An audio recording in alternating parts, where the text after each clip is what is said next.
Original audio drama from the Questors Theatre.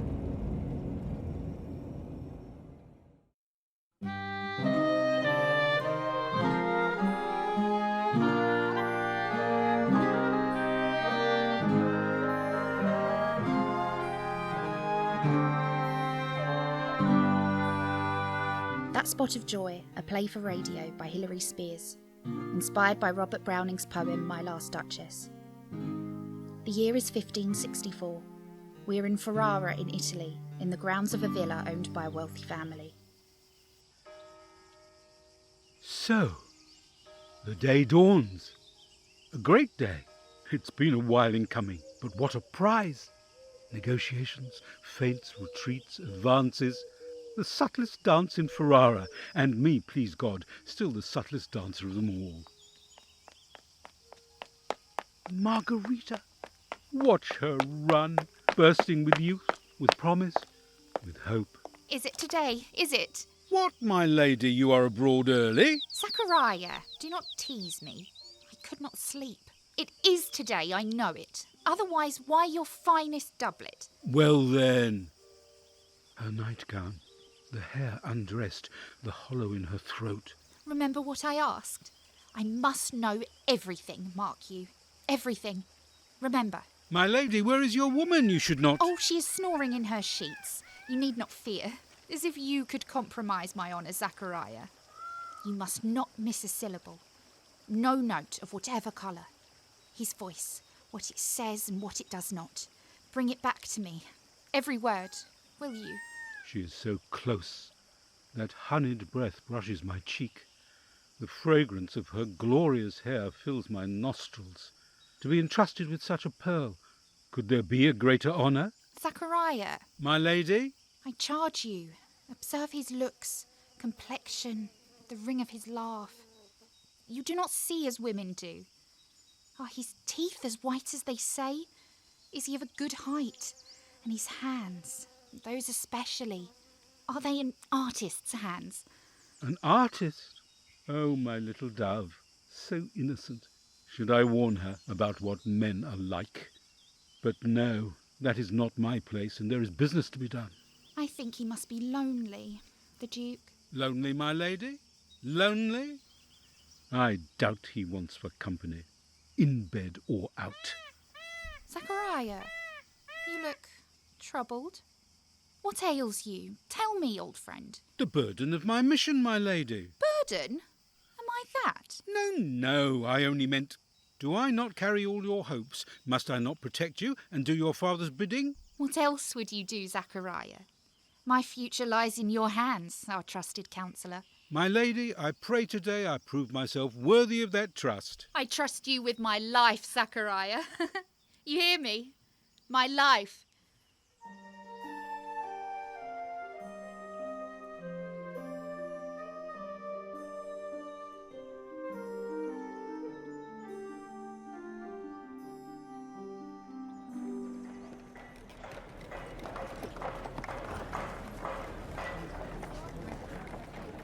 Beautiful, is it not? Ephraim, is it you? Oh. The Duke is building us Elysium, and his memorial, another. His pockets, they say, are inexhaustible. God keep his grace. We above all others owe him much. It is a debt we carry to the grave. How are you, dear friend? Oh, surviving. Well, we're good at that, are we not? But you, look at these clothes. You are more than surviving, I think. Is what they whisper true? What do they whisper? The Lady Margarita and the Duke? I swear these walls have ears. If you have sense to hear. So, a fat purse from the Count for your labours if you succeed. Perhaps, should I succeed. Ephraim, I fear I must be on my way. Oh, it has been too long, my friend. We missed you at Shul, Zachariah. It does not do to forget. I do not forget, Ephraim. I never forget. Like you. I have offended you. Your pardon. We tread a perilous path, my friend. Less so here in Ferrara than other cities, but still. Forgive me, I must not be late. The Duke, as you surmised, awaits. Shalom, Zachariah. Good luck. Shalom, my brother. Luck. This has nothing to do with luck. If that were all, the Count need not have entrusted this commission to me, his right-hand man, his confidant.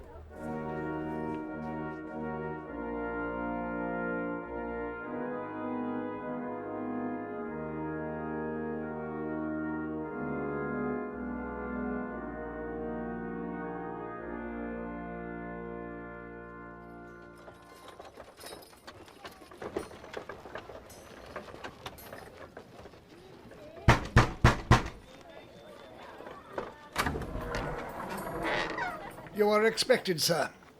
Your first time at the Castello Estenza? It is. You're welcome. Magnificent, is it not? Magnificent, yes. Beyond magnificent. And yet, as he closes the great door behind me, I shiver. Is it excitement or fear? His Grace awaits. I think the subject of your conference today. Do not look alarmed. I am familiar with my master's affairs and his moods. So, may I advise? Please. His Grace is generous, lavish with his largesse, but not his words. Be patient, silent even, unless he bids you speak. You understand me? I do. I thank you. His eyes narrow with satisfaction, and he leaves me. I look about me. What a setting for my lady! Such an honour for the family!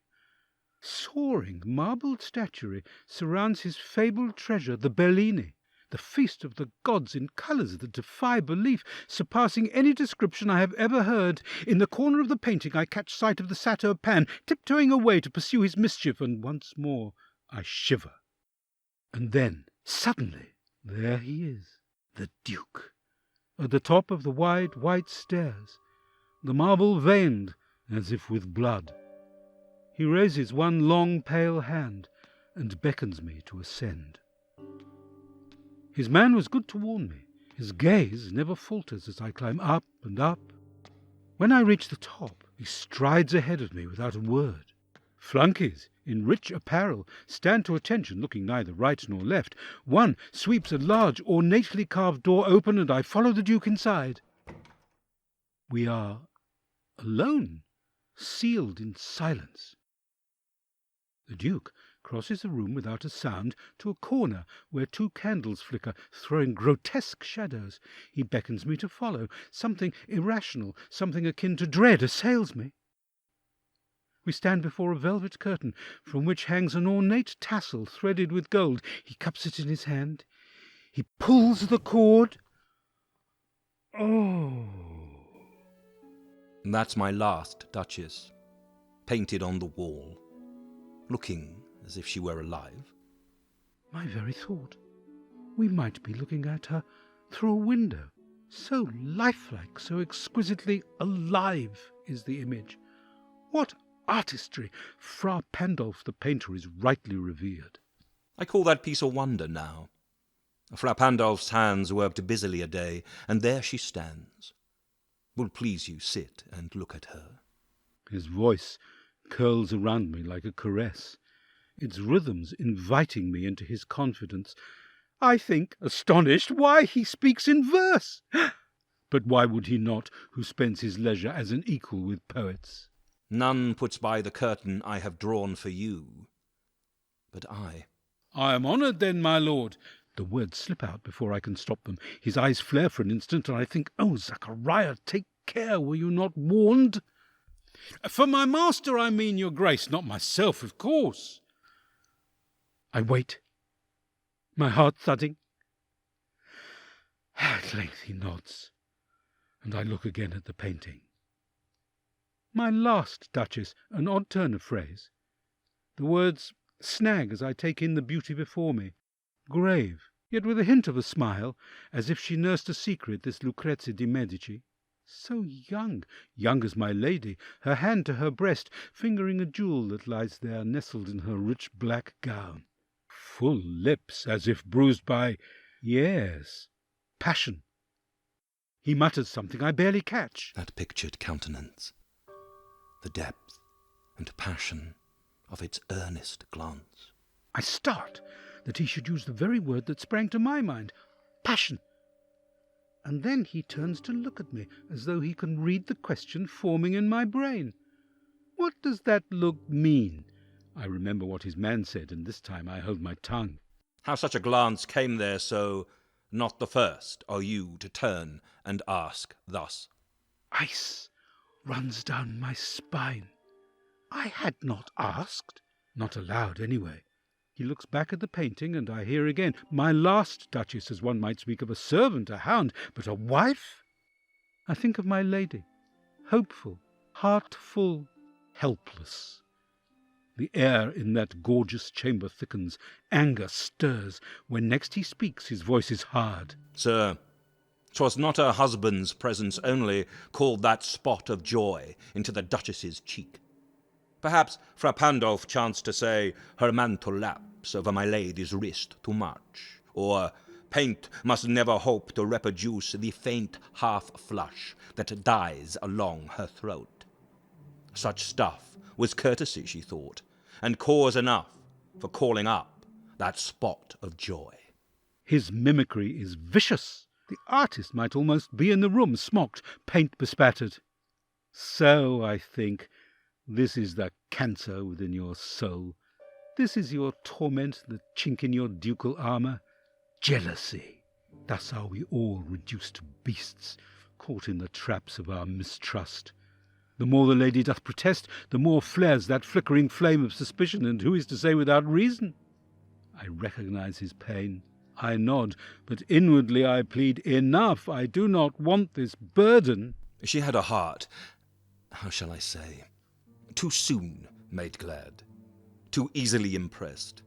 She liked whate'er she looked on, and her looks went everywhere. Too soon made glad? Like my lady, ever laughing, ever laying a careless hand upon a sleeve. Sir, 'twas all one. He flushes, and for one instant I feel his pain. Duke or commoner, Christian or Jew, we are all alike under the skin. For all his monuments, palazzos, statues, he cannot have what he craves, devotion. Were we not distanced by our stations and our faiths, I might reach out my hand in comfort. He speaks again, the words fast and ragged. My favour at her breast, the dropping of the daylight in the west, the bough of cherries some officious fool broke in the orchard for her, the white mule she rode with round the terrace, all and each would draw from her alike the approving speech, or blush at least. She thanked men, good, but thanked somehow, I know not how, as if she ranked my gift of a 900-years-old name with anybody's gift. Oh, what impotence is here! His eyes narrow, hands make fists as the dam of his rage bursts. But he heeds me not, alone as he is with this serpent jealousy, coiled for ever around his heart. Who'd stoop to blame this sort of trifling? Even had you skill in speech, which I have not, to make your will quite clear to such a one and say, just this or that in you disgusts me. Here you miss, or there exceed the mark. And if she let herself be lessoned so, nor plainly set her wits to yours, forsooth, and made excuse, e'en then would be some stooping, that I choose never to stoop. Oh, sir, she smiled, no doubt, whene'er I passed her. But who passed without much the same smile? I choose never to stoop. I will him to stop, to spare me further intelligence, further what? Complicity? I do not want his confidences. Once voiced I cannot unhear them, but I am pinned to my seat, eyes fixed first on him, then back to the painting, and, God help me, still there is more. This grew. I gave commands. Then all smiles stopped together. He says it as one might report an everyday occurrence, a problem resolved. The words die away, leaving only their import like a sort of echo. The silence lengthens. Still we sit, rigid as stone, both faces to that dreadful image. I think, did I hear that aright? And then, is he testing me, warning her, Margarita? Tell your mistress I have the power. Step over that invisible line, and I will destroy you. Oh, such cunning! Report back what he has told me, and... But what has he told me? That the smiles ceased? What should I read in that? That she is dead? That she is buried? In earth? Or convent? I have heard his words, watched his eyes as he watches mine, can almost see the contemptuous frown. Your man said what? He misread me, sir, misheard me. Perhaps you should have sent a younger man. There she stands, as if alive. His tone is dismissive, bored. His hand reaches out, and in an instant the curtain drops and she is gone. The message imparted. He smiles briefly, a cold smile that says, I think we understand each other, no? I have not pressed the Count's suit, have told the Duke nothing of my lady, her beauty, her accomplishments, discussed no dowry. Indeed, in this strange chamber I have uttered not one word of what I was charged to do. I go to speak, but the Duke turns, and silent as a panther after prey, pads towards the door. I have missed my mark. Will please you rise? We'll meet the company below, then. I follow him across the chamber. As we approach, the door is flung open by unseen hands. The Duke's step is firm, his voice likewise. I repeat, the Count your master's known munificence is ample warrant that no just pretence of mine for dowry will be disallowed. Though his fair daughter's self, as I avowed at starting, is my object. What can I do but nod and smile? None of this has been discussed. Of course he knows of my master's means, my mistress' beauty. He has no need of my witness. His spies are everywhere. We reach the head of the stairs. I step back to let the Duke precede me, but find his hand in the small of my back, irresistibly guiding me down beside him. Nay, we'll go together down, sir. We descend in silence, as his major domo waits below. The Duke taps his man on the shoulder and disappears through enormous gilt doors that shut silently behind him. In silence, his man and I cross to the great outer door. I turn back to take in one last time the palace where he would install my lady. My lovely lady in this golden cage. That laughing little songbird will be lessoned to keep her eyes downcast and her smiles contained. Or stopped forever. I had not missed that last remark to me in that terrible chamber. The Duke is nothing if not scrupulous in his choice of words. It is in my gift to save her from this fate. I need only share my misgivings, tell my master that his jewel, his joyful, laughing daughter might be... What? Constrained? Stifled? The Count will reconsider, cast his net a little wider. I only have to say the word. Goodbye, Signor. I trust we see a happy outcome from your conference. His Grace has been too long alone. This house needs a mistress, someone to dispel his melancholy, make him smile again. I have to know. I have to be sure. Sir, were you in his service when the Duchess... I have served His Grace for over 15 years. There is no man more generous in his affections, especially to those whom others scorn, worse, persecute. Signor, you see in what esteem he holds our race, in the office he has been gracious enough to bestow on me, and the sacrifices he made to offer our people sanctuary, more than sanctuary, respect, dignity, opportunity. Who would not want to repay that debt in some small measure, To give him what he desires. I think of Ephraim's words, of the weight of all the history of my tribe, the safety of this city, afloat in a sea of dangers.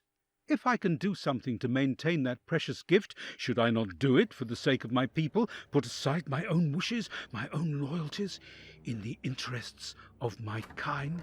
We understand each other, do we not? Shalom, brother. He presses something into my hand. I step into the sunlight, and the great door shuts behind me. The early mist has burned off, the orchards beyond the city walls already shimmering in the summer's heat. I love this city. I love my life. I finger the leather purse, and through it feel its heavy promise. But my heart is heavier. I must not tarry. My master and his daughter await my report. In